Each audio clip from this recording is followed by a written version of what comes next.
ਸਤਿ ਸ਼੍ਰੀ ਅਕਾਲ। ਤੁਸੀਂ ਜੁੜੇ ਹੋਏ ਹੋ ਪੰਜਾਬੀ USA ਦੇ ਨਾਲ ਤੇ ਮੈਂ ਹਾਂ ਪ੍ਰਵੀਨ ਸ਼ਰਮਾ ਲੈ ਕੇ ਹਾਜ਼ਰ ਹਾਂ ਪ੍ਰੋਗਰਾਮ ਖਬਰ ਤੇ ਨਜ਼ਰ। ਖਬਰ ਤੇ ਨਜ਼ਰ ਪ੍ਰੋਗਰਾਮ ਦੇ ਵਿੱਚ ਕੀ ਅਹਿਮ ਤੇ ਕਈ ਖਾਸ ਖਬਰਾਂ ਨੂੰ ਲੈ ਕੇ ਚਰਚਾ ਕਰਨ ਦੇ ਲਈ ਜੁੜ ਚੁੱਕੇ ਨੇ ਪੰਜਾਬ ਤੋਂ ਸੀਨੀਅਰ ਪੱਤਰਕਾਰ ਉੱਘੇ ਲੇਖਕ ਅਤੇ ਸਰਗਰਮ ਸਮਾਜਿਕ ਕਾਰਕੁਨ ਦੀਪਕ ਸ਼ਰਮਾ ਚਨਾਰਥਲ ਜੀ। ਸ਼ਰਮਾ ਜੀ, ਸਤਿ ਸ਼੍ਰੀ ਅਕਾਲ। ਸਵਾਗਤ ਹੈ ਜੀ ਪੰਜਾਬੀ USA ਤੇ। ਸਤਿ ਸ਼੍ਰੀ ਅਕਾਲ ਪ੍ਰਵੀਨ ਜੀ, ਸਾਰੇ ਦਰਸ਼ਕਾਂ ਨੂੰ ਸਰੋਤਿਆਂ ਨੂੰ ਪਿਆਰ ਭਰੀ ਸਤਿ ਸ਼੍ਰੀ ਅਕਾਲ। ਸਤਿ ਸ਼੍ਰੀ ਅਕਾਲ ਜੀ। ਪ੍ਰੋਗਰਾਮ ਦੇ ਵਿੱਚ ਅੱਗੇ ਵਧਣ ਤੋਂ ਪਹਿਲਾਂ ਧੰਨਵਾਦ ਕਰਦੇ ਚਲੇ ਸਪਾਂਸਰਸ ਦਾ ਜਿਹੜੇ ਜ਼ਰੀਆ ਬਣਦੇ ਨੇ ਇਹਨਾਂ ਪ੍ਰੋਗਰਾਮਾਂ ਨੂੰ ਤੁਹਾਡੇ ਤੱਕ ਪਹੁੰਚਾਉਣ ਦੇ ਲਈ। ਖਾਲਸਾ ਇੰਸ਼ੋਰੈਂਸ ਏਜੰਸੀ ਵਾਲੇ, ਜਿਨ੍ਹਾਂ ਤੋਂ ਤੁਸੀਂ ਹਰ ਤਰੀਕੇ ਦੀ ਇੰਸ਼ੋਰੈਂਸ ਲੈ ਸਕਦੇ ਹੋ। ਇੰਸ਼ੋਰੈਂਸ ਬਾਰੇ ਪਤਾ ਕਰਨ ਦੇ ਲਈ ਇਹਨਾਂ ਦਾ ਨੰਬਰ ਹੈ 408-272-2500।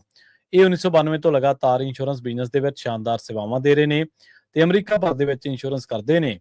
ਓਬਾਮਾ ਕੇਅਰ, ਮੈਡੀਕੇਅਰ ਜਾਂ ਫਿਰ ਕਵਰਡ ਕੈਲੀਫੋਰਨੀਆ ਬਾਬਤ ਪਾਲਿਸੀ ਕਰਵਾਉਣ ਦੇ ਲਈ, ਸਲਾਹ ਲੈਣ ਦੇ ਲਈ ਅੱਜ ਹੀ ਕਾਲ ਕਰੋ 408-272-2500 ਤੇ।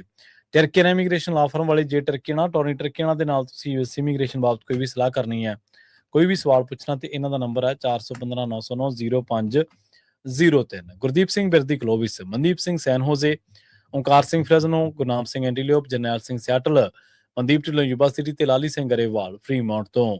ਇਹਨਾਂ ਸਾਰੇ ਹੀ ਸਪਾਂਸਰਸ ਦਾ ਬਹੁਤ ਬਹੁਤ ਧੰਨਵਾਦ। ਤੇ ਜੇਕਰ ਤੁਸੀਂ ਵੀ ਪੰਜਾਬੀ USA ਦੇ ਇਹਨਾਂ ਪ੍ਰੋਗਰਾਮਾਂ ਨੂੰ ਸਪਾਂਸਰ ਕਰਨਾ ਚਾਹੁੰਦੇ ਹੋ ਤਾਂ ਸਟੂਡੀਓ ਦਾ ਨੰਬਰ ਹੈ 408-272-5200। ਅੱਜ ਦਾ ਇਹ ਖਬਰ ਤੇ ਨਜ਼ਰ ਪ੍ਰੋਗਰਾਮ ਸਾਲ 2026 ਦੀ 18 ਮਈ ਦਾ ਪ੍ਰੋਗਰਾਮ ਹੈ ਤੇ ਦਿਨ ਅੱਜ ਸੋਮਵਾਰ ਹੈ। ਖਬਰਾਂ ਦੇ ਵੱਲ ਆਈਏ, ਸ਼ਰਮਾ ਜੀ ਸ਼ੁਰੂਆਤ ਕਰੀਏ ਆਪਾਂ ਸੰਜੀਵ ਅਰੋੜਾ ਤੋਂ। ਦਿਨ ਭਰ ਚਰਚਾ ਚੱਲਦੀ ਰਹੀ ਈਡੀ ਦੀ ਪੇਸ਼ੀ ਬਾਰੇ, ਭਾਵੁਕ ਹੋਣ ਬਾਰੇ। ਜਦੋਂ ਆਪਣੀ ਧੀ ਨੂੰ ਮਿਲੇ ਤਾਂ ਭਾਵੁਕ ਹੋ ਗਏ, ਪਰ ਸੰਜੀਵ ਅਰੋੜਾ ਦਾ ਕਹਿੰਦੇ ਨਾਲੇ ਤਾਂ ਰੂਪ ਬਦਲ ਗਿਆ ਤੇ ਨਾਲੇ ਸੂਰਜ ਵੀ ਢਲ ਗਿਆ ਜੀ।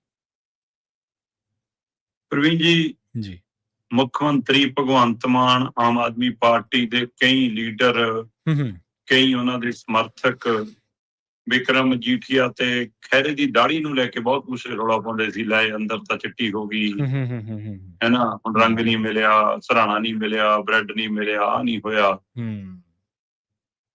ਹੁਣ ਚੰਦ ਦਿਨਾਂ 'ਚ ਸੰਜੀਵ ਅਰੋੜੇ ਦੀ ਜੋ ਚਿਹਰੇ ਦੀ ਨੁਹਾਰ ਸੀ ਉਹ ਦੇਖਣ ਵਾਲੀ ਸੀ ਜੀ। ਮਤਲਬ ਸਰੀਰ ਐਨ ਡਿੱਗਿਆ ਜਾ, ਚਿਹਰਾ ਮੁਰਝਾਇਆ ਹੋਇਆ ਹੈ ਨਾ, ਦਾੜੀ ਵਧੀ ਹੋਈ, ਸ਼ੇਵ ਨਹੀਂ, ਮਤਲਬ ਰੋਜ਼ ਸ਼ੇਵ ਕਰਦੇ ਹੋਣੇ, ਸ਼ੇਵ ਨਹੀਂ ਹੋਈ ਹੈ ਨਾ, ਸਿਰ ਖਿਲ ਰਿਹਾ ਹੋਇਆ, ਕੱਪੜਿਆਂ ਚੋਂ ਪਰਫਿਊਮ ਦੀ ਖੁਸ਼ਬੂ ਨਹੀਂ ਆ ਰਹੀ ਤੇ ਤੁਹਾਡੇ ਮੋਢੇ ਝੁਕੇ ਹੋਏ। ਤੇ ਫਿਰ ਜਦੋਂ ਅਜਿਹਾ ਬੰਦਾ ਬਾਹਰ ਮਤਲਬ ਪੇਸ਼ੀ ਤੇ ਆਉਂਦਾ ਹੈ ਤੇ ਸਾਹਮਣੇ ਪਰਿਵਾਰ ਦਿਖ ਜਾਵੇ, ਫਿਰ ਉਹ ਜਦੇ ਭਾਵੁਕ ਹੋ ਕੇ ਟੁੱਟ ਗਏ। ਆਪਣੀ ਧੀ ਨੂੰ, ਆਪਣੀ ਭਤੀਜੀ ਨੂੰ, ਆਪਣੇ ਪਰਿਵਾਰਕ ਜੀਆਂ ਨੂੰ ਮਿਲਦਿਆਂ ਹੋਇਆਂ ਉਹਨਾਂ ਦੀ ਭੁੱਖ ਨਿਕਲੀ, ਰੋਣਾ ਨਿਕਲਿਆ, ਬੱਚੇ ਰੋ ਪਏ। ਹੁਣ ਇਹਦੇ ਦੋ ਤਿੰਨ ਅਰਥ ਨੇ ਜੀ। ਮਤਲਬ ਕੁਛ ਗੱਲਾਂ ਅੱਖਾਂ, ਬੋਡੀ ਲੈਂਗੁਏਜ ਕਹਿੰਦੀਆਂ ਹੁੰਦੀਆਂ ਨੇ। ਪਹਿਲਾ ਅਰਥ ਰਾਜਨੀਤਿਕ ਤੌਰ ਤੇ ਲਾਇਆ ਜਾ ਰਿਹਾ ਕਿ ਸੰਜੀਵ ਅਰੋੜਾ ਉਹੇ ਜਿਹਾ ਲੀਡਰ ਨਹੀਂ ਹੈਗਾ ਜਿਹੜੇ ਇਸ ਹੱਦ ਤੱਕ ਬਸ਼ਰਮੀ ਦੇ ਹੋਣ ਕਿ ਆਪਾਂ ਨੂੰ ਕੀ ਫਰਕ ਪੈਂਦਾ ਹੈ। ਇੱਕ ਤਾਂ ਹੁੰਦਾ ਸੀ ਕਿ ਅੱਗੇ ਲੀਡਰ ਲੋਕਾਂ ਲਈ, ਸਮਾਜ ਲਈ, ਸੂਬੇ ਲਈ, ਆਪਣੇ ਹੱਕਾਂ ਲਈ, ਭਾਈਚਾਰੇ ਲਈ, ਦੇਸ਼ ਲਈ ਜੇਲ੍ਹਾਂ 'ਚ ਜਾਂਦੇ ਸੀ ਤੇ ਉਹ ਫਿਰ ਮਹਾਨ ਹੁੰਦੇ ਸੀ, ਉਹਨਾਂ ਦੇ ਮਗਰ ਨਾਅਰੇ ਬੁਣਦੇ ਹੁੰਦੇ ਸੀ। ਸਹੀ ਗੱਲ ਹੈ ਨਾ। ਫਿਰ ਢੰਗ ਤਰੀਕਾ ਬਦਲ ਗਿਆ ਕਿ ਲੀਡਰ ਭ੍ਰਸ਼ਟਾਚਾਰੀ ਦੇ ਵਿੱਚ ਅੰਦਰ ਜਾਣ ਲੱਗ ਪਏ ਤੇ ਫਿਰ ਥੋੜਾ ਜਿਹਾ ਦੌਰ ਇਹ ਰਿਹਾ ਕਿ ਜਦੋਂ ਅਜਿਹੇ ਮਾਮਲੇ 'ਚ ਕੋਈ ਲੀਡਰ ਫਸਦਾ ਸੀ ਤਾਂ ਲੋਕ ਉਹਤੋਂ ਦੂਰੀ ਬਣਾਉਂਦੇ ਸੀ ਜੀ। ਫਿਰ ਉਹਦੀਆਂ ਅੱਖਾਂ ਝੁਕ ਜਾਂਦੀਆਂ ਸੀ, ਉਹਨੂੰ ਸ਼ਰਮ ਆਉਂਦੀ ਸੀ।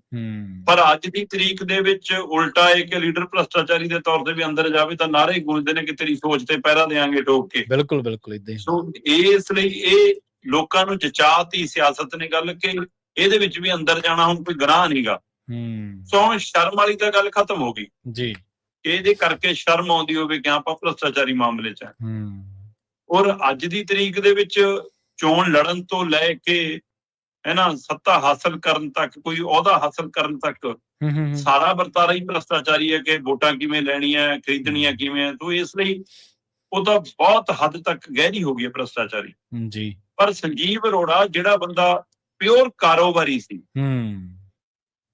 ਤੇ ਕਾਰੋਬਾਰੀ ਦੇ ਵਿੱਚ ਜੇ ਉਹਦੇ ਤੇ ਜਿਹੇ ਜਿਹੇ ਉਂਗਲ ਖੜੀ ਹੈ, ਜਿਹੇ ਜਿਹੇ ਸਵਾਲ ਖੜੇ ਨੇ ਕਿ ਉਹਨੇ ਮੋਬਾਈਲਾਂ ਦੀ ਖਰੀਦੋ ਫਰੋਖਤ ਕਰੋੜਾਂ ਦੀ ਕੀਤੀ ਜੀ ਹੈ ਨਾ, ਉਹਨੇ ਮਤਲਬ ਹੁਣ ਤਾਂ ਕਹਿੰਦੇ ਕਿ ਪਾਵਰਕਾਮ ਨੂੰ ਵੀ ਥੋਕ 'ਚ ਮੋਬਾਈਲਾਂ ਦੀ ਖਰੀਦ ਕਰਾਈ ਆ, ਉੱਥੇ ਵੀ ਉਹਦੀ ਵੀ ਜਾਂਚ ਹੋ ਸਕਦੀ ਹੈ ਜੀ। ਫਿਰ GST ਦਾ ਇੱਧਰ ਉੱਧਰ ਕੀਤਾ। ਮਤਲਬ ਇਹਦਾ ਮਤਲਬ ਇਹ ਕਾਰੋਬਾਰ ਕਰਦਿਆਂ ਉਹਨਾਂ ਦੇ ਨਾਲ ਭ੍ਰਸ਼ਟਾਚਾਰ ਤਾਂ ਤੁਰਿਆ ਆਉਂਦਾ ਸੀ। ਸੱਤਾ ਨੂੰ ਲੋੜ ਹੁੰਦੀ ਹੈ ਪੈਸੇ ਵਾਲੇ ਬੰਦਿਆਂ ਦੀ, ਸਹੀ ਹੈ, ਪਾਰਟੀਆਂ ਨੂੰ, ਤੇ ਅਜਿਹੇ ਬੰਦੇ ਨੂੰ ਲੋੜ ਹੁੰਦੀ ਹੈ ਕਿ ਜੇ ਮੈਂ ਹੋਰ ਬੜਾ ਹੋ ਗਿਆ ਤਾਂ ਮੇਰਾ ਭ੍ਰਸ਼ਟਾਚਾਰ ਹੋਰ ਵੱਡਾ ਹੋ ਜਾਊਗਾ, ਮੈਨੂੰ ਹੋਰ ਬੜੇ ਮੌਕੇ ਮਿਲ ਜਾਣਗੇ। ਕਿਉਂ ਇਸ ਇੱਛਾ ਨਾਲ ਇੱਧਰ ਆਏ ਸੀ। ਇਸ ਲਈ ਕੱਲ ਉਹਨਾਂ ਦੇ ਹੰਝੂ, ਉਹਨਾਂ ਦਾ ਰੋਣਾ, ਭਾਵੁਕ ਹੋਣਾ, ਇਹ ਪਛਤਾਵਾ ਸੀ ਕਿ ਮੈਂ ਗਲਤ ਰਾਹ ਚੁਣ ਲਿਆ। ਕੀ ਮੈਂ ਭ੍ਰਸ਼ਟਾਚਾਰੀ ਦਾ ਪਛਤਾਵਾ ਸੀ ਕਿ ਸਿਆਸਤ ਚ ਆਉਣ ਦਾ ਪਛਤਾਵਾ ਸੀ? ਇਹ ਹੁਣ ਉਹ ਜਾਣਦੇ ਨੇ। ਪਰ ਕੁਛ ਅੰਦਰ ਟੁੱਟ ਭੱਜ ਜ਼ਰੂਰ ਹੋ ਰਹੀ ਸੀ, ਤੇ ਉਸ ਟੁੱਟ ਭੱਜ ਦਾ ਉਹਨਾਂ ਦੇ ਚਿਹਰੇ ਤੋਂ ਸਾਫ਼ ਝਲਕਾਰਾ ਮਿਲ ਰਿਹਾ ਸੀ ਕਿ ਉਹ ਹੁਣ ਪਛਤਾ ਰਹੇ ਨੇ। ਹੁਣ ਮੈਨੂੰ ਨਹੀਂ ਪਤਾ ਕਿ ਉਹ ਇਸ ਗੱਲੋਂ ਪਛਤਾ ਰਹੇ ਨੇ ਕਿ ਉਹ ਸੱਤਿਆਗ੍ਰਹਿ ਆਪਣੇ ਲਈ ਕਰਨ ਵਾਲਾ ਕੇਜਰੀਵਾਲ ਮੈਨੂੰ ਮਿਲਣ ਵੀ ਨਹੀਂ ਆਇਆ, ਮੈਨੂੰ ਪੁੱਛਣ ਵੀ ਨਹੀਂ ਆਇਆ। ਸਹੀ ਹੈ, ਬਿਲਕੁਲ, ਹੈ ਨਾ। ਤੇ ਜਾਂ ਹੁਣ ਪਾਰਟੀ ਕਿੱਥੇ ਆ, ਕੋਈ ਲਹਿਰ ਨਹੀਂ, ਕੋਈ ਬਹਿਰ ਨਹੀਂ, ਕੋਈ ਧਰਨਾ ਨਹੀਂ, ਕੋਈ ਮੁਜ਼ਾਹਰਾ ਨਹੀਂ।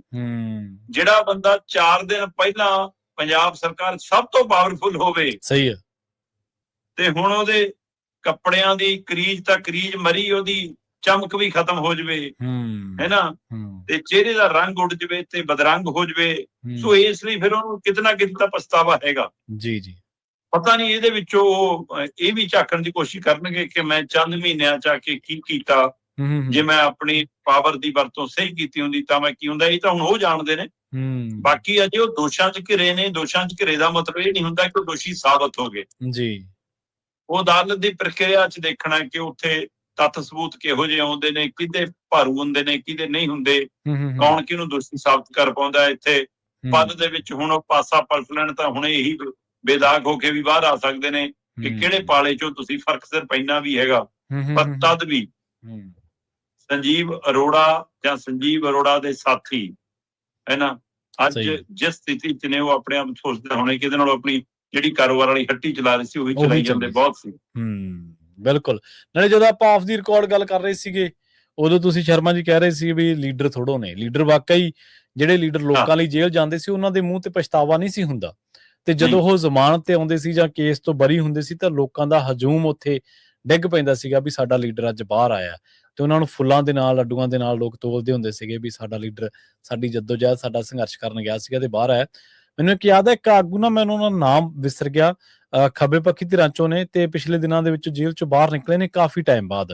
ਪੰਜਾਬ ਦੀ ਇੱਕ ਜੇਲ੍ਹ ਦੇ ਵਿੱਚ ਬੰਦ ਸੀ, ਕਿਸੇ ਸੰਘਰਸ਼ ਦੇ ਵਿੱਚੋਂ ਉਹਨਾਂ ਨੂੰ ਫੜਿਆ ਸੀਗਾ, ਸੰਗਰੂਰ ਦੀ ਸ਼ਾਇਦ ਉਹ ਘਟਨਾ ਹੈ। ਜਦੋਂ ਉਹ ਬਾਹਰ ਆਏ ਤਾਂ ਢੋਲ ਦੇ ਨਾਲ ਸਵਾਗਤ ਕੀਤਾ ਗਿਆ ਉਹਨਾਂ ਦਾ। ਤੁਸੀਂ ਦੇਖ ਲਓ ਵੀ ਇੱਕ ਕਰਮਾਪਤੀ ਬੰਦਾ, ਉਹ ਇੱਕ ਉਹਦੀ ਹਾਲਤ ਕਿਹੋ ਜਿਹੀ ਹੈ ਅੰਦਰੋਂ ਵੀ ਤੇ ਬਾਹਰੋਂ ਵੀ, ਤੇ ਇੱਕ ਆਮ ਇਨਸਾਨ, ਮਾਤੜ ਬੰਦਾ ਜਿਹੜਾ ਲੋਕਾਂ ਦੇ ਸੰਘਰਸ਼ ਲਈ ਲੱਗਿਆ ਸੀ, ਉਹਦਾ ਜਦੋਂ ਬਾਹਰ ਆਉਂਦਾ ਤੇ ਬਾਹਰ ਪੈਰ ਰੱਖਦਾ ਤੇ ਉਹ ਨਾਲ ਦੀ ਨਾਲ ਢੋਲ ਤੇ ਡੱਗਾ ਲੱਗ ਜਾਂਦਾ। ਚਲੋ ਦੇਖਦੇ ਹਾਂ ਜੀ। ਹੁਣ ਸੰਜੀਵ ਅਰੋੜਾ ਦਾ 14 ਦਿਨਾਂ ਦੀ ਨਿਆਂ ਹਿਰਾਸਤ ਚ ਭੇਜਤਾ, ਪਰ ਈਡੀ ਕਹਿ ਰਹੀ ਹੈ ਕਿ ਸਾਨੂੰ ਸਹਿਯੋਗ ਨਹੀਂ ਕਰ ਰਹੇ ਜਾਂਚ ਚ।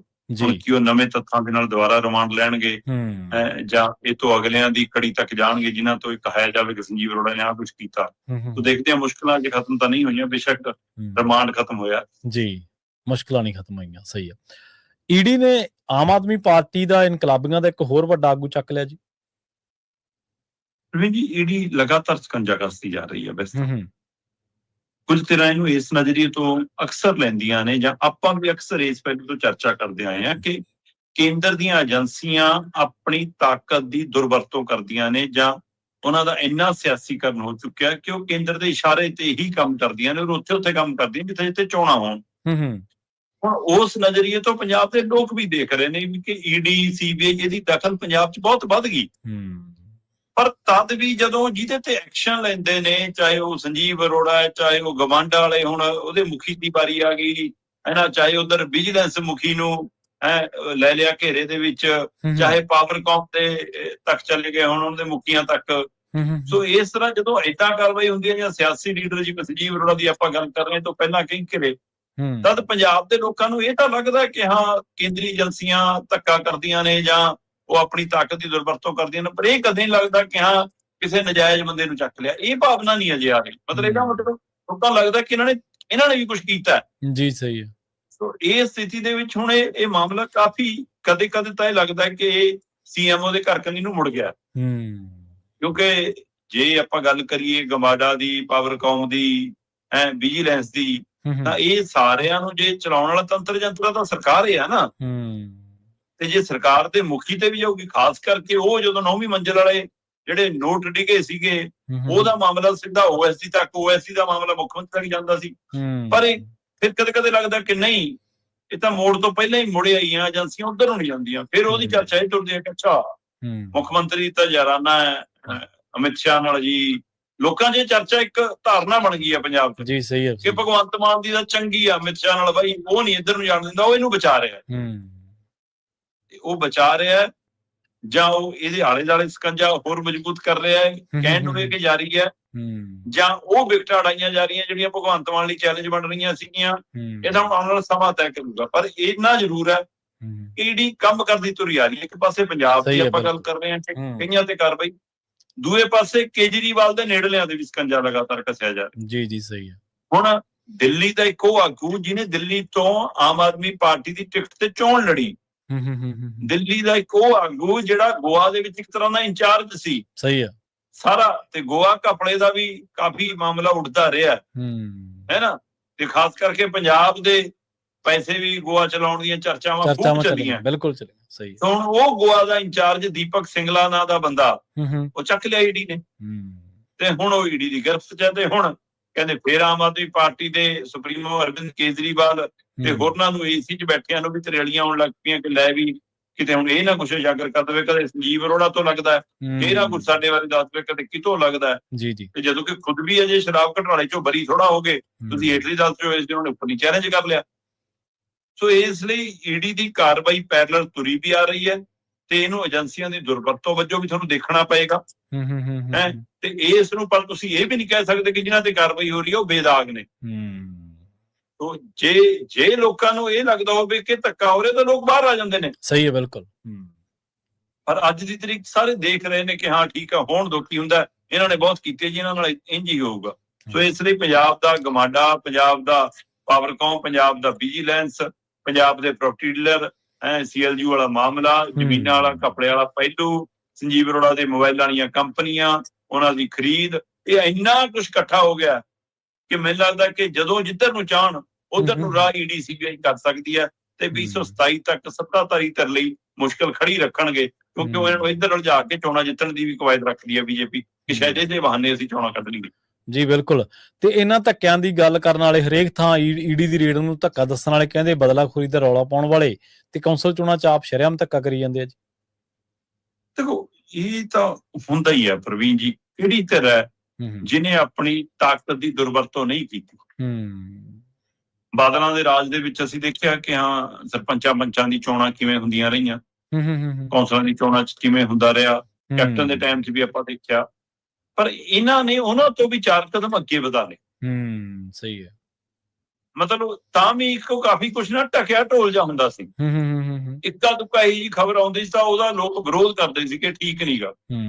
ਹੁਣ ਇੰਨੇ ਪਾਸਿਓਂ ਇਹੋ ਜਿਹੀਆਂ ਖਬਰਾਂ ਆਉਂਦੀਆਂ ਕਿ ਲੋਕ ਇੱਕੋ ਟਾਈਮ ਇੱਕੋ ਸ਼ਹਿਰ 'ਚ ਵੀ ਦੇਖ ਨਹੀਂ ਪਾ ਰਹੇ ਕਿ ਕੀ ਹੋ ਰਿਹਾ। ਸਹੀ ਹੈ, ਬਿਲਕੁਲ। ਜੇ 10 ਵਾਰਡ 11 ਵਾਰਡ ਨੇ ਤਾਂ ਹਰ ਵਾਰਡ ਦਾ ਮਸਲਾ ਉਹੀ ਹੈ ਕਿ ਕਿਸੇ ਨੂੰ NOC ਨਹੀਂ ਪਹਿਲਾਂ ਮਿਲੀ, ਕਿਸੇ ਨੂੰ ਕਾਗਜ਼ ਦਾਖਲ ਨਹੀਂ ਕਰਨ ਦਿੱਤੇ, ਕਿਸੇ ਦੇ ਕਾਗਜ਼ ਖੋਹ ਲਏ, ਜੇ ਭਰਤੇ ਕਾਗਜ਼ ਤਾਂ ਹੁਣ ਅਖੀਰਲੇ ਸਮੇਂ ਤੱਕ ਇਹੀ ਨਹੀਂ ਨਿਸ਼ਚਿਤ ਹੋ ਪਾ ਰਿਹਾ ਸੀ ਕਿ ਉਹ ਲੜ ਪਾਊਗਾ ਕਿ ਨਹੀਂ ਲੜ ਪਾਊਗਾ, ਕਿਹਦੇ ਰੱਦ ਕਰਾਤੇ ਕਿਹਦੇ ਨਹੀਂ ਕਰਾਤੇ, ਇਹ ਸਾਰੀ ਸਥਿਤੀ। ਤੇ ਇਹ ਤੇ ਨਾਲ ਵਾਰਡਬੰਦੀ, ਮਤਲਬ ਇਹ ਆਪਾਂ ਪਹਿਲਾਂ ਵੀ ਪੰਚਾਇਤੀ ਮਾਮਲੇ 'ਚ ਮੈਂ ਗੱਲ ਕਰਦਾ ਰਿਹਾ ਕਿ ਪਿੰਡਾਂ ਦੇ ਵਿੱਚ ਹਾਲਤ ਇਹ ਕਰਤੀ ਸੀ ਕਿ ਇੱਕ ਘਰ ਦੀ ਛੱਤ ਹੇਠ 4 ਜੀ ਰਹਿੰਦੇ ਨੇ, ਉਹ ਅੱਡੋ-ਅੱਡ ਵਾਰਡਾਂ 'ਚ ਪਾਤੇ। ਇਹੀ ਹਾਲ ਹੁਣ ਸ਼ਹਿਰਾਂ 'ਚ ਕੀਤਾ ਕਿ ਜਿਹਨੇ ਸੱਤਾਧਾਰੀ ਧਿਰ ਵੱਲੋਂ ਖੜਨਾ ਉਹਨੂੰ ਪਤਾ ਹੈ ਕਿ ਉਹ ਫਲਾਣੇ ਮੁਹੱਲੇ ਦੇ 4 ਘਰ ਮੇਰੇ ਨੇ, ਉਹ ਮੇਰੇ ਪਰਿਵਾਰ ਦੇ ਜਾਣਕਾਰ ਨੇ, ਰਿਸ਼ਤੇਦਾਰ ਨੇ, ਮਿੱਤਰ ਸੱਜਣ, ਉਹ ਮੈਨੂੰ ਪਾਉਣਗੇ। ਉਹ ਮੁਹੱਲਾ ਕਿਤੇ ਜਾ ਕੇ ਪਰ ਉਹ 4 ਟੱਬਰ ਉਹਨੇ ਆਪਣੇ ਬਾੜ 'ਚ ਪਵਾ ਲਏ। ਸਹੀ ਹੈ। ਮਤਲਬ ਇਹ ਸਥਿਤੀ ਹੋਈ ਹੈ। ਸੋ ਇਹੋ ਜਿਹਾ ਵਰਤਾਰਾ ਜਦੋਂ ਹੁੰਦਾ ਤਾਂ ਫਿਰ ਉੱਥੇ ਰੌਲਾ ਰੱਪਾ ਪੈਂਦਾ। ਕਈ ਲੀਡਰਾਂ ਨੇ ਲੱਤ ਢਾਈ, ਕਈ ਥਾਂ ਤੂੰ ਮੈਂ ਤਕਰਾਰ ਦੀਆਂ ਖਬਰਾਂ, ਮਜੀਠਾ 'ਚ ਮਜੀਠੇ ਦੀ ਘਰ ਵਾਲੀ ਬਿਕਰਮ ਮਜੀਠੀਆ ਖੁਦ DSP ਨਾਲ ਬਹਿਸ ਤੇ ਨਜ਼ਰ ਆਏ, ਹੈ ਨਾ। ਉਹ ਵਿਜੇ ਸਿੰਗਲਾ ਕਿਹੜਾ ਜਿਹੜਾ ਸ਼ੁਰੂ 'ਚ ਫਸ ਗਿਆ ਸੀਗਾ ਇਹਨਾਂ ਦਾ, ਹੈ ਨਾ, ਉਹਨੂੰ ਭੱਜਣ ਨੂੰ ਥਾਂ ਨਹੀਂ ਮਿਲੀ, ਘੇਰਾਬੰਦੀ ਹੋ ਗਈ ਉਹਦੀ। ਸੋ ਇਹ ਵਰਤਾਰਾ ਹਰ ਥਾਂ ਤੋਂ ਜਿਹੀਆਂ ਖਬਰਾਂ ਆ ਰਹੀਆਂ ਕਿ ਸੱਤਾਧਾਰੀ ਧਿਰ ਧੱਕਾ ਕਰ ਰਹੀ ਹੈ। ਇੱਕ ਥਾਂ ਤੋਂ ਇਹੋ ਜਿਹੀਆਂ ਖਬਰਾਂ ਵੀ ਆਈਆਂ ਕਿ ਬਈ ਦੂਜੀ ਪਾਰਟੀ ਆਮ ਆਦਮੀ ਪਾਰਟੀ ਦੇ ਰਿਸ਼ਤੇਦਾਰ ਨੇ, ਵੱਡੇ ਲੀਡਰਾਂ ਦੇ, ਮਤਲਬ ਕੋਈ MLA ਹੈ ਜੀ, ਕੋਈ ਡਿਪਟੀ ਸਪੀਕਰ ਹੈ ਜੀ, ਕੋਈ ਕੁਛ ਹੈ ਜੀ, ਉਹਨਾਂ ਦੇ ਰਿਸ਼ਤੇਦਾਰਾਂ ਨੂੰ ਵੀ ਮਤਲਬ ਕਾਂਗਰਸੀਆਂ ਅਕਾਲੀਆਂ ਨੇ ਟਿਕਟਾਂ ਦਿੱਤੀਆਂ ਹੋਰ ਸ਼ਹਿਰਾਂ ਦੇ ਕਸਬਿਆਂ 'ਚ। ਸੋ ਇਹਦਾ ਮਤਲਬ ਇਹੋ ਜਿਹਾ ਧੱਕਾ ਵੀ ਕੋਈ ਇਹ ਸੈਟਲਮੈਂਟ ਵੀ ਹੈਗੀ ਹੈ ਜੀ। ਤੇ ਫਿਰ ਵਾਰਡਬੰਦੀ ਆਪਣੀ ਮਰਜ਼ੀ ਦੀ ਕਿ ਆਹ ਵਾਰਡ ਨੂੰ ਆਪਾਂ ਰਾਖਵਾਂਕਰਨ ਕਰਾਉਣਾ ਹੈ, ਨਹੀਂ ਕਰਾਉਣਾ, ਇਹਨੂੰ ਜਨਰਲ ਕਰਨਾ ਹੈ, ਇਹਨੂੰ ਲੀਡੀ ਵਾਲਾ ਕਰਨਾ ਹੈ, ਤਾਂ ਕਿ ਉੱਥੇ ਦੂਜਿਆਂ ਧਿਰਾਂ ਦੇ ਜੇ ਕੋਈ ਲੱਗਦਾ ਤਾਕਤਵਰ ਲੀਡਰ ਹੈ ਤਾਂ ਉਹ ਨਾ ਆਪ ਨਾ ਲੜ ਸਕੇ। ਸੋ ਜਿਹੜੀ ਇਹ ਮਤਲਬ ਜੇ ਤੁਸੀਂ ਕੰਮ ਕੀਤੇ ਹੋਣ, ਸਹੀ ਹੈ, ਬਿਲਕੁਲ, ਜੇ ਤੁਸੀਂ ਲੋਕਾਂ ਦਾ ਦਿਲ ਜਿੱਤਿਆ ਹੋਵੇ ਤਾਂ ਤੁਹਾਨੂੰ ਚੋਣਾਂ ਜਿੱਤਣ ਲਈ ਇਹ ਡਰਾਮੇਬਾਜ਼ੀ, ਇਹ ਧੱਕੇਸ਼ਾਹੀ, ਪੁਲਿਸ ਦੀ ਵਰਤੋਂ, ਮਸ਼ੀਨਰੀ ਦੀ ਵਰਤੋਂ, ਪ੍ਰਸ਼ਾਸਨ ਦੀ ਵਰਤੋਂ ਕਰਨੀ ਨਾ ਪਵੇ। ਆਪ ਮੁਹਾਰੇ ਤੁਹਾਡੀ ਜਿੱਤ ਹੋ ਕੇ ਆਵੇ। ਇਹ ਚੀਜ਼ਾਂ ਦੱਸਦੀਆਂ ਨੇ ਕਿ ਤੁਹਾਡੇ ਧਰਾਤਲ ਤੇ ਪੈਰ ਨਹੀਂ, ਤੁਹਾਡੇ ਕੋਲ ਸੰਗਠਨ ਨਹੀਂ, ਤੁਹਾਡੇ ਕੋਲ ਮਜ਼ਬੂਤੀ ਨਹੀਂ, ਤੁਸੀਂ ਸਿਰਫ ਸੱਤਾ ਦੇ ਦਮ ਤੇ ਨਗਰ ਨਿਗਮ, ਨਗਰ ਕੌਂਸਲ ਚੋਣਾਂ ਵੀ ਜਿੱਤਣਾ ਚਾਹੁੰਦੇ ਹੋ। ਔਰ ਮੰਨਿਆ ਜਾ ਰਿਹਾ ਕਿ ਇਹ ਚੋਣਾਂ 2027 ਦਾ ਸੈਮੀਫਾਈਨਲ। ਸਹੀ ਹੈ, ਪਰ ਜੇ ਸਰਕਾਰ ਰੂਟੀਨ 'ਚ ਲੜਦੀ ਤੇ ਤਾਂ ਵੀ ਜਿੱਤਦੀ, ਜਾਂ ਘੱਟ ਜਿੱਤਦੀ, ਵੱਧ ਜਿੱਤਦੀ, ਸ਼ਾਇਦ ਇੰਨਾ ਉਹ ਨਾ ਹੁੰਦਾ। ਹੁਣ ਜਿੰਨਾ ਧੱਕਾ ਕਰਕੇ ਜਿੱਤੂਗੀ ਉਹਨਾਂ ਮੇਰੇ ਤਾਂ 27 'ਚ ਉਲਟਾ ਇਹਨਾਂ ਨੂੰ ਔਖਾ ਹੋਊਗਾ।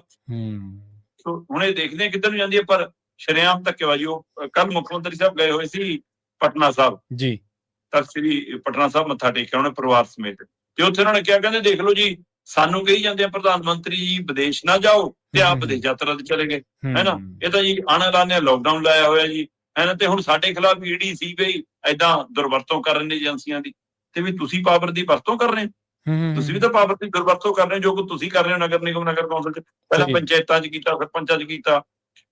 ਚੇਅਰਮੈਨ ਬਣਾਉਣ ਦੇ ਲਈ ਮਤਲਬ ਆਮ ਆਦਮੀ ਪਾਰਟੀ ਨੇ ਆਪਣੇ ਕੇ ਲੀਡਰ ਨਜ਼ਰਬੰਦ ਕਰਾ ਲਏ ਆਪਣੀ ਉਹ ਪੁਲਿਸ ਤੋਂ ਕਿ ਨਾ ਇਹਨੂੰ ਨਹੀਂ ਅਸੀਂ ਬਣਾਉਣਾ, ਇਸ ਲਈ ਇਹਨੂੰ ਚੱਕ ਲਓ ਜੀ। ਸਹੀ ਹੈ, ਇਹ ਸਥਿਤੀ ਹੈ। ਸੋ ਕਾਫੀ ਤਣਾਅ ਵਾਲਾ ਮਾਹੌਲ ਹੈ ਪੰਜਾਬ ਦੇ ਵਿੱਚ। 29 ਤਰੀਕ ਨੂੰ ਜਾ ਕੇ 26 ਨੂੰ ਵੋਟਾਂ ਪੈਣੀਆਂ, 29 ਨੂੰ ਨਤੀਜੇ ਆਉਣੇ ਨੇ। ਆਹ 6-7 ਦਿਨ ਆਹੀ ਲੰਘਣਗੇ ਜੀ। ਸਹੀ ਹੈ, ਬਿਲਕੁਲ ਜੀ। ਤੇ ਉਧਰ ਪਾਣੀਆਂ ਦਾ ਰੇਟ ਕਹਿੰਦੇ ਫੇਰ ਪੈ ਗਿਆ ਸ਼ਰਮਾ ਜੀ। ਜੀ ਪੰਜਾਬ ਦੇ ਲਈ ਪਾਣੀਆਂ ਦਾ ਮਸਲਾ ਤਾਂ ਰਹਿਣਾ ਹੀ ਰਹਿਣਾ, ਕਿਉਂਕਿ ਸਾਡੇ ਲੀਡਰ ਦਮਦਾਰ ਨਹੀਂ ਹੈ ਜੀ। ਸਹੀ ਹੈ, ਜਾਂ ਤਾਂ ਕੋਈ ਲੀਡਰ ਇਹ ਫੈਸਲਾ, ਕੋਈ ਲੜਾਈ ਲੜਨ ਲਈ ਤਿਆਰ ਹੋਵੇ ਕਿ ਹਾਂ ਆਪਾਂ ਇਹਦੀ ਲੜਾਈ ਲੜਨੀ ਹੈ ਤੇ ਆਪਾਂ ਇਹਨੂੰ ਸਿਰੇ ਲਾ ਕੇ ਰੱਖ। ਮੁੱਖ ਮੰਤਰੀ ਭਗਵੰਤ ਮਾਨ ਆਪਣੇ ਆਪ ਨੂੰ ਪਾਣੀਆਂ ਦਾ ਰਾਖਾ ਕਹਾਉਂਦੇ ਨੇ। ਇਹ ਤੋਂ ਪਹਿਲਾਂ ਆਪਾਂ ਕਿੰਨੀ ਵਾਰ ਗੱਲ ਕੀਤੀ ਹੈ ਕਿ ਕੈਪਟਨ ਅਮਰਿੰਦਰ ਤੇ ਬਾਦਲਾਂ ਨੇ ਵੀ ਇਹੀ ਕਿਹਾ ਜੀ ਕਿ ਅਸੀਂ ਅਸਲੀ ਪਾਣੀਆਂ ਦੇ ਰਾਖੇ। ਪਰ ਇਹਨਾਂ ਦੇ ਰਾਜ ਦੇ ਵਿੱਚ ਨਹਿਰਾਂ ਟੁੱਟੀਆਂ, ਇਹਨਾਂ ਦੇ ਰਾਜ 'ਚ ਪਾਣੀ ਦੀ ਵੰਡ ਹੋਈ, ਇਹਨਾਂ ਦੇ ਟਾਈਮ ਤੇ ਸਾਡੇ ਨਾਲੇ ਧੱਕਾ ਹੋਇਆ, ਤੇ ਹੁਣ ਇਹੀ ਪਾਣੀ ਦੇ ਰਾਖੇ ਕਹਾਉਣ ਨੂੰ ਪੈਂਦੇ ਨੇ। ਤੇ ਮੌਜੂਦਾ ਮੁੱਖ ਮੰਤਰੀ ਵੀ ਇੱਕ ਬੂੰਦ ਪਾਣੀ ਤੇ ਨਹੀਂ ਜਾਣ ਦਿਆਂਗੇ, ਇੱਕ ਬੂੰਦ ਰੱਖ ਲਓ, ਬਾਕੀ ਸਾਰਾ ਲਟਾ ਦਿਆਂਗੇ। ਰਾਜਸਥਾਨ ਨੂੰ ਫੁੱਲ ਪਾਣੀ ਜਾ ਰਿਹਾ, ਹਰਿਆਣਾ, ਦਿੱਲੀ ਨੂੰ ਸਾਰਾ ਪਾਣੀ ਜਾ ਰਿਹਾ। ਤੁਹਾਡੀ ਚਿੱਠੀ ਕੱਢੀ ਸੀ ਜੀ, ਮੈਂ ਪੈਸੇ ਲੈਣੇ ਜੀ, ਕੀ ਬਣਿਆ ਉਹਦਾ? ਅਸੀਂ ਵਸੂਲੀ ਕਰਾਂਗੇ ਜੀ, ਕੀ ਬਣਿਆ ਉਹਦਾ? SYL ਦਾ ਹੱਲ YSL ਕਰਾ ਦਾਂਗੇ ਜੀ, ਅਗਲੇ ਡੈਮ ਤੇ ਵੀ ਕੰਟਰੋਲ ਕਰਕੇ। ਅਗਲੇ ਨੇ ਮੁਖੀ ਵੀ ਆਪਣੇ ਲਈ ਇਸ਼ਤਿਹਾਰ ਦੇਣਾ, ਤੁਸੀਂ ਕੀ ਕਰ ਲਿਆ?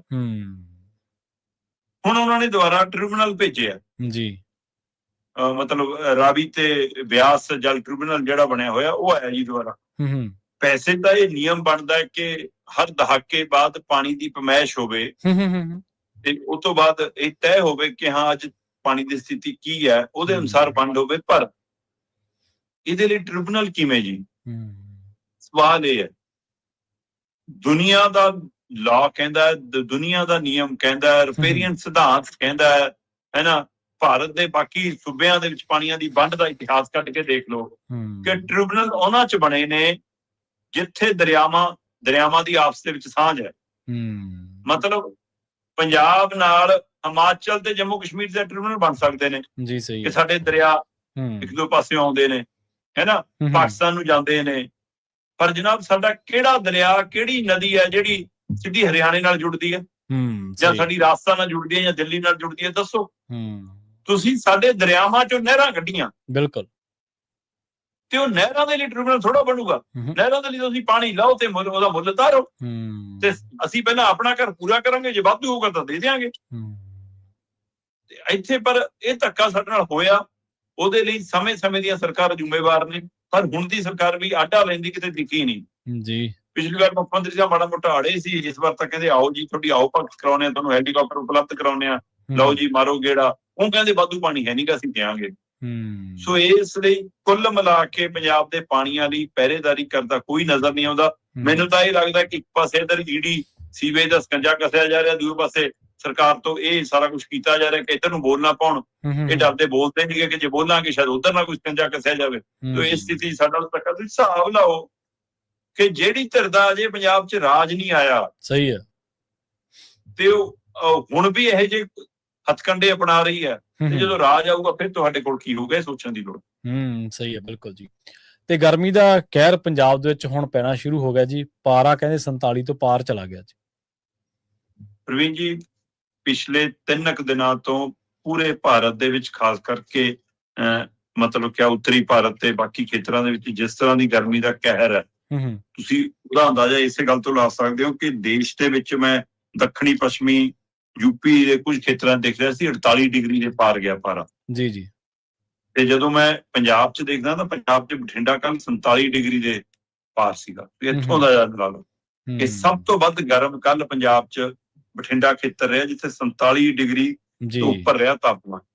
ਤੇ ਉਸ ਤੋਂ ਬਾਅਦ ਪਟਿਆਲਾ 44 ਡਿਗਰੀ ਦੇ ਪਾਰ ਹੈ ਨਾ, ਅੰਮ੍ਰਿਤਸਰ 42 ਡਿਗਰੀ ਦੇ ਪਾਰ ਹੈ, ਲੁਧਿਆਣਾ 42 ਡਿਗਰੀ ਦੇ ਪਾਰ ਹੈ, ਪਠਾਨਕੋਟ, ਹੁਸ਼ਿਆਰਪੁਰ 40 ਡਿਗਰੀ ਦੇ ਪਾਰ ਹੈ, 40-41 ਡਿਗਰੀ ਤੇ ਚੰਡੀਗੜ੍ਹ ਖੜਾ। ਤੇ ਅਗਲੇ 6 ਦਿਨ ਇਸੇ ਤਰ੍ਹਾਂ ਦੀ ਗਰਮੀ ਮਤਲਬ ਦੱਸੀ ਜਾ ਰਹੀ ਹੈ, ਜਿਹੜੀ ਕਿ ਲੂ ਵੀ ਚੱਲੂਗੀ, ਹੈ ਨਾ, ਸਾਡੇ ਨਾਲ ਗਰਮੀ ਹੋਊਗੀ। ਤੇ ਕਿਹਾ ਜਾ ਰਿਹਾ ਕਿ ਵੱਧ ਤੋਂ ਵੱਧ ਜਿੰਨੀਆਂ ਲਿਕੁਇਡ ਚੀਜ਼ਾਂ, ਠੰਡੀਆਂ ਚੀਜ਼ਾਂ ਪੀ ਸਕਦੇ ਹੋ ਉਹ ਧਿਆਨ ਰੱਖੋ, ਪਾਣੀ ਦੀ ਕਮੀ ਨਾ ਹੋਵੇ ਤੇ ਸਿੱਧੀ ਧੁੱਪ 'ਚ ਨਾ ਜਾਓ। ਪਰ ਇਹ ਚਿੰਤਾਜਨਕ ਸਥਿਤੀ ਹੈ ਕਿ ਆਪਾਂ ਇਹ ਸਾਰੀਆਂ ਗੱਲਾਂ ਮਈ ਮਹੀਨੇ 'ਚ ਕਰ ਰਹੇ ਹਾਂ।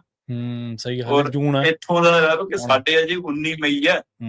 ਜਿਹੜੀ ਸਥਿਤੀ ਜਾ ਕੇ ਜੂਨ ਦੇ ਦੂਜੇ ਤੀਜੇ ਹਫ਼ਤਿਆਂ 'ਚ ਹੁੰਦੀ ਸੀ, ਉਹ ਮਈ ਦੇ ਦੂਜੇ ਤੀਜੇ ਹਫ਼ਤੇ 'ਚ ਆ ਗਈ ਹੈ। ਸਹੀ ਹੈ। ਸੋ ਇੱਥੋਂ ਦਾ ਲਓ ਕਿ ਸਥਿਤੀ ਕੀ ਹੈ, ਬਹੁਤ ਚਿੰਤਾਜਨਕ ਸਥਿਤੀ ਹੈ। ਤੇ ਮਾਨਸੂਨ ਅਜੇ ਕਾਫੀ ਦੂਰ ਨਜ਼ਰ ਆ ਰਿਹਾ, ਤੇ ਅਜਿਹੇ ਦੇ ਵਿੱਚ ਕਹਿੰਦੇ ਕਿ ਅਗਲੇ 6 ਦਿਨ ਤਾਂ ਗਰਮੀ ਤੋਂ ਰਾਹਤ ਮਿਲਣ ਦੀ ਉਮੀਦ ਨਹੀਂ ਹੈ। ਜੀ ਬਿਲਕੁਲ, ਦੇਖਦੇ ਹਾਂ ਕੀ ਬਣਦਾ ਜੀ। ਦੇਖੋ, ਆਪਾਂ ਤਾਂ ਚਲੋ ਦੁਨੀਆ ਨੇ ਕੰਮ ਵੀ ਕਰਨੇ ਨੇ, ਇਸ ਤੋਂ ਬਾਅਦ ਝੋਨੇ ਦੀ ਲਵਾਈ ਵੀ ਹੋਣੀ ਹੈ। ਤੁਸੀਂ ਦੇਖੋ ਵੀ ਮਜ਼ਦੂਰਾਂ ਦਾ, ਕਿਸਾਨਾਂ ਦਾ ਕੀ ਹਾਲ ਹੋਊਗਾ ਜਿਨ੍ਹਾਂ ਨੇ ਬਾਹਰ 47 ਡਿਗਰੀ ਤਾਂ ਅੱਜ ਜੂਨ ਹਾਲੇ ਬਾਕੀ ਹੈ। ਵੇਖੋ ਕੀ ਬਣਦਾ।